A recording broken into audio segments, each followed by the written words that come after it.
Welcome to QCC's Face the Region. Face the Region is produced by Quinsigamond Community College to assist our region in attaining educational, economic, and personal prosperity. Now, here's your host, WCRN's Hank Stoltz. Good afternoon, I'm Hank Stoltz, and this is QCC's Face the Region on News and Talk Radio, AM 830 WCRN. Faculty Spotlight today, Tom Herbert is joining us. Also, his friend and collaborator is with us, John Soloperto. He's a Director of Special Projects, a Coordinator of Community Engagement here at QCC as well. And we'll get to the collaborator part in just a moment. But Tom, you're a database administrator. Mm-hmm. Tell us a little bit about that job here at QCC. Well, the title sounds impressive, but it's really an interest of mine that goes way back. Okay, so my career started probably in the early '80s, taking classes at some local colleges, and then I worked for a number of IT companies in the area. One was Athena Diagnostics, which is a biotech company. I worked for UMass and UMass Memorial, writing custom applications. And I worked over at WPI for a number of years as not a database administrator, but as a programming analyst, and eventually ended up here at Quinsig. So what do you do for Quinsigamond Community College? So I wear many hats. So it sounds like it's one job that I do, but I do many jobs within information technology. And one of us is to maintain and watch some of our enterprise databases. Another hat would be to create custom applications for different departments. So things of that nature. I would think that, how many years have you been here at QCC? 6. 6 years. I would think that even in that 6 years, although going back to some of your other careers, the way that technology is moving so forward so quickly, I mean, that it's probably really changed even in the 6 years. Well, you have to have a personality that's adaptable to change in this career. Yeah. Because I'm forever learning new stuff, especially different languages. All right, and Tom, let's talk a little bit about that. So let's talk a little bit about the fact that you can go and you can grab this book from 40 years ago, something that obviously you wouldn't do in your day job here as database administrator, grab, something from 40 years ago because the technology has moved so rapidly. Tell me a little bit about that then. I mean, is this where these sort of two careers, where your interest and your love of music, and this is where John's going to come into the conversation, where you kind of, get this love of music? Does it go with being a database administrator? Are they two totally different disciplines, and that's why you kind of like the two of them? Well, my first passion was music, and that's why I still do it, 40, 50 years later. So I do have a degree in music composition from Berklee College. And then I went on to recently get my master's degree in information technology at Clark University. So how these two careers came together was pretty interesting. We were just talking about this, as a matter of fact. My first computer that I bought was a 286 IBM computer and the reason why I bought it, this was back in the late 80s, was to run a music program. So I could actually take a line printer, one of these, and write through math and, do some calculations on the screen, and would produce musical notes on a staff, which was like a graph. Wow. And it would actually print out the music notes. So that captured my interest and mashed up these two careers of mine. So that was the start of it. Yeah, I can believe that would be pretty exciting. Tell us a little bit about for those of you at home, for the man sitting on your left, who you have introduced as your friend and collaborator. How do you guys collaborate, and how does he work into the picture here at QCC with you? This is in the music part of your life. Yes, so we became good friends, and we've actually really known each other because our careers. When we were kids, we used to play in local bands together, and some of our friends who we never met ourselves a long time ago, but we had the same friends, George Evans and Jimmy Evans, and we actually played with musicians when we were kids together, but we never crossed paths until now, 40, 50 years later. Isn't that interesting? Wow, there's your 6 degrees of separation or small world, huh? That's what it is. So anyways, because we both have a strong interest in music, we wanted to do something unique, not so much unique at this school, but not so much unique at other schools, and put together a comprehensive music program.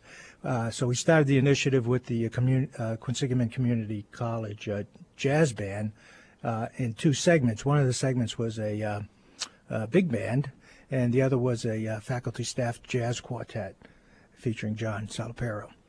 Now, John, who, like I said, is a very good friend of mine, has a fantastic voice and a talent to capture some of the great blues artists of our time, like Ray Charles and B.B. King. And it's pretty unique to find somebody that could sing as well as he does and be from this area, because traditionally those types of music and those types of feelings are from typically New Orleans and right. And that style. Yeah, so tell me a little bit about where this interest in blues and the music come from. Well, when I was real young, like 7 or 8 years old, I used to sing the Roy Orbison songs and stuff with the radio. And when I was real young, I got involved in bands in Worcester. I have sort of a checkered past. I left Worcester when I was fairly young, which is why Tom and I never met. But we played he played in a band that I kind of was part of at one time. And so I traveled around quite a bit. I worked in the music industry in San Francisco for a while. Moved back here, became a single parent, went back to school, worked here as an 03 for a while, and then was hired to work for the Applied Arts program that I worked for 18 years. I did some sabbatical work a few years ago and was reassigned to work with community engagement as a director of special projects during the 50th anniversary celebration. And I was also asked to work with the Dean of the School of Humanities, our new Dean of School of Humanities at the time, Chip Yates, on a performing arts initiative, which we've been able to move forward and get approved by the board. There'll be not programs, but options within our liberal arts degree. We'll start offering curriculum in the fall of 2016. Excuse me. Terrific. Hey, I'll tell you what, why don't we hold on right there, because we want to get a little bit more of your story and a little bit more about the jazz band, the big band, what they mean to the people here at QCC. Tom Herbert is with us talking about him. Also, John Salapero here with us, and we have both of these fascinating gentlemen as we talk about their music careers here at QCC on QCC's Face the Region on News and Talk Radio, AM 830 WCRN. This is QCC's Face the Region on News and Talk Radio, AM 830 WCRN. Hank Stoltz. Tom Herbert is with us. We're talking about him. We're talking about his career here. And one of the things that we're really talking about and getting into is John Salapero is here as well, is the fact that, we have Tom, database administrator, John, as you were just telling us, involved in these special projects, but really so much of it centers around the music. And I want to get a little bit into the jazz band and the big band and the way that you guys are bringing that here to the faculty and to the students at QCC, and really to the public and to the people in the area through the work that you do. So do you have that? Do you have the day job so that you can do the music? Is the music the passion and the love, so you have to have something to support it, or it all goes together? Well, I really enjoy working with digital photography and doing digital audio and video, so that's something that I really like a lot. But really, my passion is music, and I would prefer, obviously, to be singing every night, and sleeping every day. But that's not going to happen, I don't think.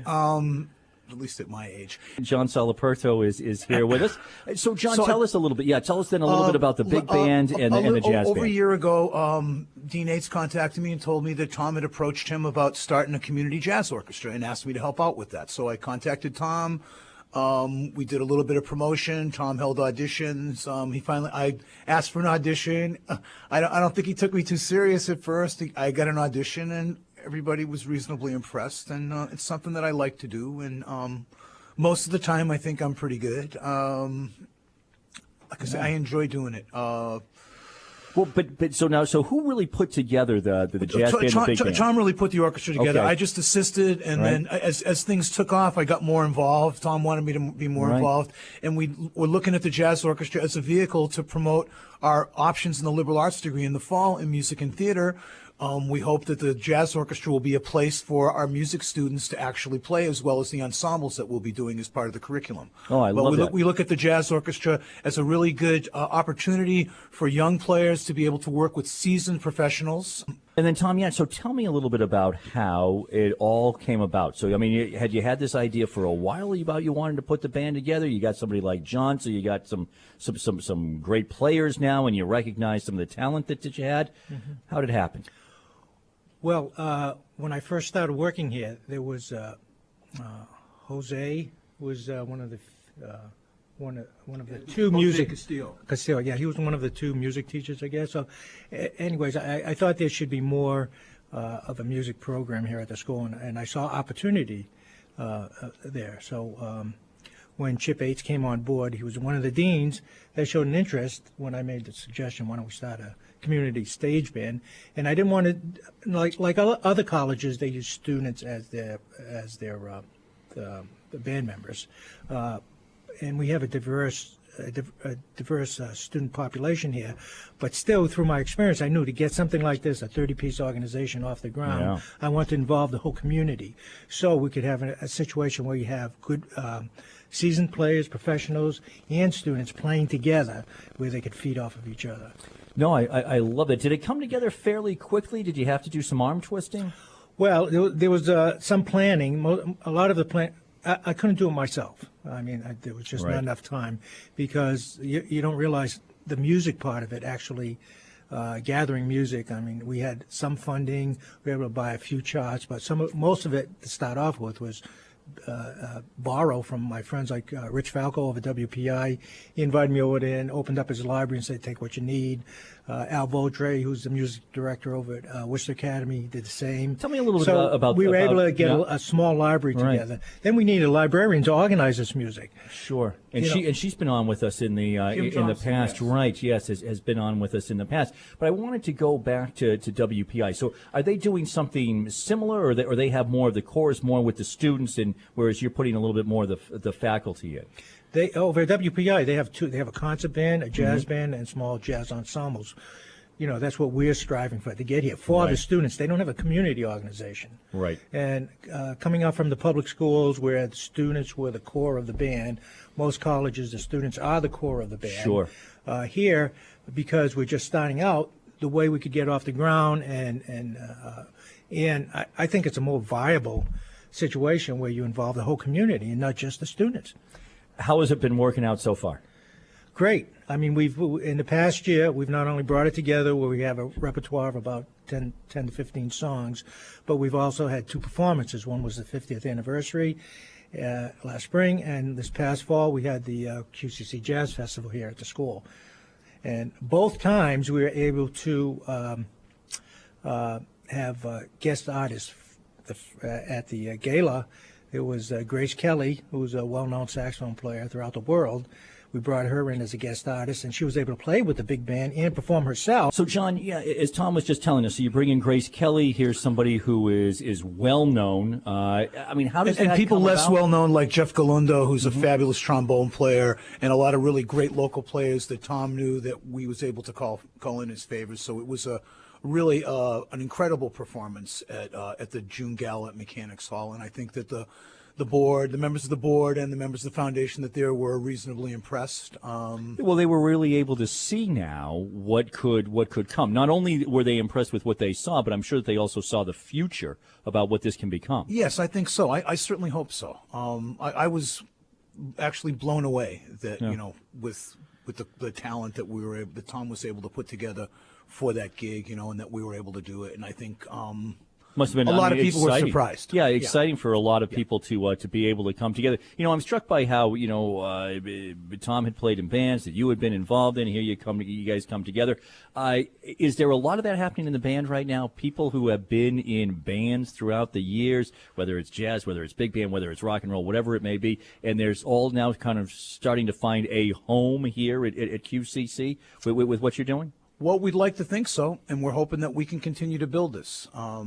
We're looking for other venues for the orchestra to play at, and a little bit of institutional support, to help us be able to maintain consistency in terms of bringing seasoned professional musicians, to rehearsals regularly, so we can, establish something that's going to have momentum, and we're not going back to square one all the time. Let's pick up on that about the seasoned musicians, where you want to go in the future, how you sort of see this growing, in the way in which, you're obviously going to need some funding to make this dream become a reality as well. John Soloperto is with us. Also, Tom Herbert is with us, and talking about some great music that is happening here at QCC. And this is QCC's Face the Region on News and Talk Radio, AM 830 WCRN. man. I'm Hank Stoltz, and this is QCC's Face the Region on News and Talk Radio, AM 830 WCRN. Tom Herbert is with us, database administrator by day, but musician by night. And also, John Soloperto is with us as well. And John, as you've been talking about your friend, collaborator here with Tom, the two of you really helping to get this off the ground, Tom putting all of this together. You talked about the fact that you felt fortunate to be a part of it. Seems as if Tom has put together a great group of people, many of whom feel that the same way. I mean, almost... you guys would have found other bands, I'm sure, but almost, I suppose a second chance here to really be able to put together something great going forward in the community.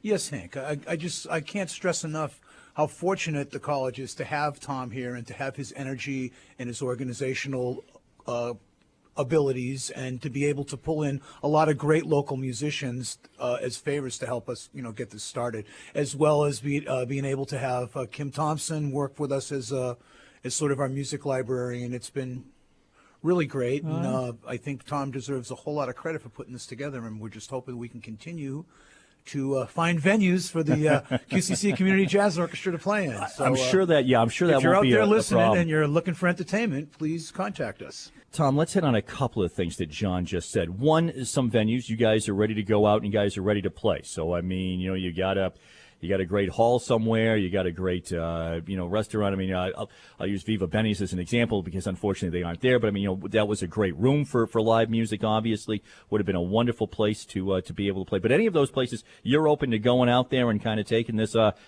the road, so to speak, locally, anyways. Yeah, locally, yeah. Well, on the road. You're on tour. I'm on tour. Because it is a community band, and we could do some public venues, not only in a concert situation, but in a club environment too, like the Viva Bene, for example. When this is a great opportunity for me. I mean, it sounds like I'm doing a lot of work, but it's really my passion. Right. And it gives me the opportunity to work in another arena, not just performing, not just being a database programmer during the day, but also like being a conductor. Okay, so conducting the band is another job that I used to run my own big band, and when I used to travel with bands on the road, because I was the composer and did a lot of arrangements, I ended up to be the conductor too.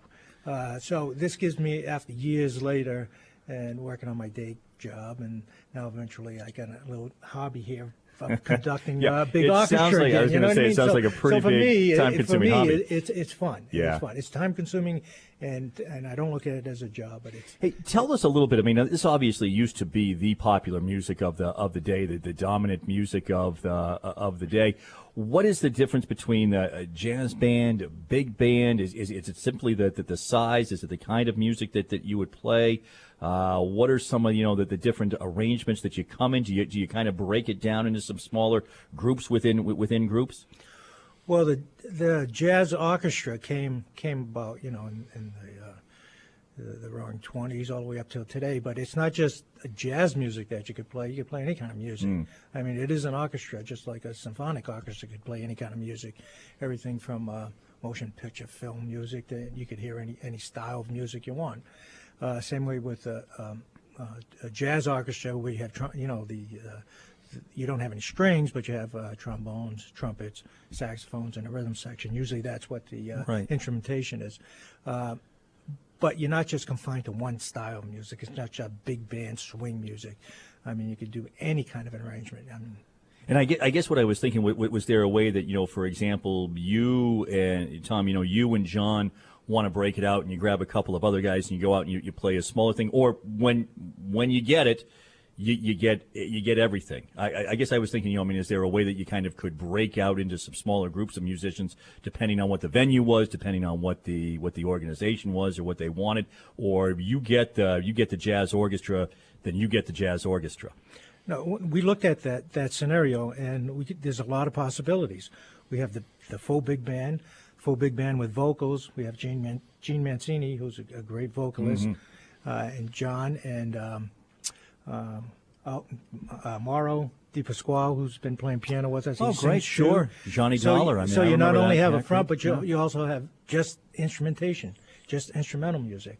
Or we could break it down into smaller groups. We have the faculty staff jazz band, which is basically a quartet with a vocal.